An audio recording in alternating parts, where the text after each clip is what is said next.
এলএসএনে আমি আপনাদের দেখাবো যে আপনি ব্লগিং সাইট করার জন্য কী ধরনের সফটওয়্যার বা কী ধরনের প্ল্যাটফর্ম আপনি ইউজ করবেন এটি অত্যন্ত গুরুত্বপূর্ণ। আপনি কন্টেন্টস আপনার সাইট অনেক ইনফরমেটিভ হলো, কিন্তু আপনার সাইটের ডিজাইনিংয়ের ক্ষেত্রে যেন আপনি সর্বাধিক সুবিধা পান, ইভেন আপনি এসইও করবেন, সার্চ ইঞ্জিন অপটিমাইজেশন করবেন, সেক্ষেত্রেও যেন আপনার সুবিধা পান। সেই কারণে আপনাকে ওয়েবসাইট যে সাইটটি ডিজাইন করবেন সেক্ষেত্রে আপনাকে ডিসিশন নিতে হবে এমনভাবে যেন আপনি সর্বোচ্চ সুবিধা ভোগ করতে পারেন।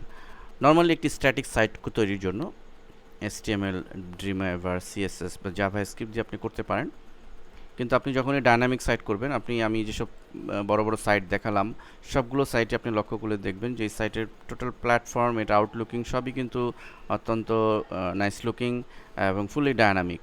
আমি greetingscard.com সাইটে আপনাদের দেখিয়েছি, আমরা পূর্বোক্ত লেসনগুলোতে দেখিয়েছি যে ই ব্লগারে আপনি কীভাবে ফ্রি ওয়েবসাইট করতে পারেন। আপনি ই ব্লগারও করতে পারেন, কিন্তু ব্লগিং করার জন্য যারা প্রফেশনালি এবং লং টার্ম প্ল্যান নিয়ে ব্লগিং করতে চান তাদেরকে আমি অ্যাডভাইস করব নিজস্ব ডোমেইন হোস্টিং কিনে নিজস্ব প্ল্যাটফর্মে আপনি একটা ডায়নামিক সাইট তৈরি করেন। কারণ ই ব্লগারে কিন্তু এটি আপনার নিজস্ব ওয়েবসাইট না, এটি একটি blogger.com-এরই একটা সাব ডোমেইন আপনি পাচ্ছেন, এবং এখানে অনেক লিমিটেশন আছে। এখানে আপনি সব ধরনের কাস্টমাইজেশন আপনি কিন্তু করতে পারছেন না, বা এজন্য এজন্য কিন্তু এটি ই ব্লগার খুব ইফেক্টিভ হবে না। সেক্ষেত্রে আপনি নিজস্ব যদি ডোমেইন থাকে এবং নিজস্ব প্ল্যাটফর্মে আপনি PHP, MySQL হোক বা যে কোনো CMS দিয়ে আপনি যদি একটা সাইট ডিজাইন করেন সেটি সবচেয়ে বেটার হবে। আপনি এই ব্লগার বা ফ্রি ওয়েবসাইট দিয়ে আপনি করতে পারেন। আপনার যারা ব্লগার তাদের একাধিক ব্লগ সাইট থাকে, হয়তো আপনি 5টি বিষয়ের উপর ব্লগ সাইট করলেন, আপনি 3টি বিষয়ে নিজস্ব ডোমেইন নিয়ে করলেন, আর বাকি 2টি বিষয় আপনি এই ব্লগারে করলেন। দুটি আপনি এই ব্লগারে করেন অথবা একটি ব্লগারে করেন সুবিধার জন্য, কিন্তু অ্যাকচুয়ালি ভালো রিটার্ন পাওয়ার জন্য, বাড়তি কাস্টমাইজেশন সুবিধার জন্য আপনাকে নিজস্ব প্ল্যাটফর্মই করা উচিত।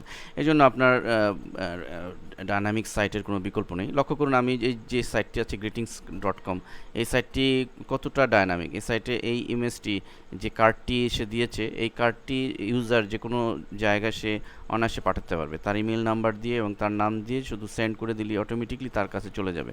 তো এই যে সুবিধাগুলো, এটি কিন্তু ডায়নামিক সাইট হওয়ার কারণেই সম্ভব হয়েছে।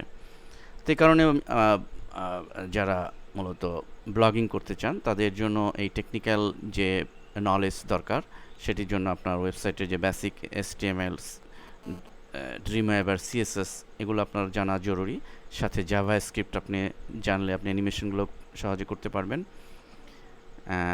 এবং ডায়নামিক সাইটের জন্য স্পেশালি আপনাকে PHP, MySQL আপনাকে জানতে হবে, এবং এর সাথে সাথে আপনি যে কোনো একটি CMS প্ল্যাটফর্ম যদি ব্যবহার করেন তাহলে সবচেয়ে বেটার হয় জুমলা অথবা ওয়ার্ডপ্রেস, যে কোনো একটিকে বেছে নেন, জুমলা অথবা ওয়ার্ডপ্রেস আমরা সাজেস্ট করব ওয়ার্ডপ্রেসের ব্যাপারে। কারণ ওয়ার্ডপ্রেসে মূলত এসইও যারা করবেন, আর অ্যাকচুয়ালি ব্লগিং করতে হলে তো এসইও বা সার্চ ইঞ্জিন অপটিমাইজেশনের কোনো বিকল্প নেই। তো আলটিমেটলি যেহেতু এসইও করতেই হবে, এজন্য এসইওর সব ধরনের টুলস, সাপোর্ট, সুবিধা রয়েছে ওয়ার্ডপ্রেসের ভিতরে। অতএব আপনার ফুল ডায়নামিক সাইটের জন্য এবং সব ধরনের কাস্টমাইজেশনও সম্ভব। তো আমরা বলবো যে আপনাকে ওয়ার্ডপ্রেস প্ল্যাটফর্মে আপনার ব্লগিং সাইটটি যদি হয় সবচেয়ে বেটার হয়। তো মূল কথা এটি দাঁড়ালো যে আপনি একটি যে কোনো CMS, জুমলা অথবা ওয়ার্ডপ্রেসকে বেছে নেন। ধরে নিয়ে আমি ওয়ার্ডপ্রেসটা বেছে নেবেন, এবং এটির মোস্ট কাস্টমাইজেশনের জন্য আপনি HTML, CSS এগুলো যদি আপনি জানেন তাহলে আপনার জন্য আরও বেটার। ধন্যবাদ।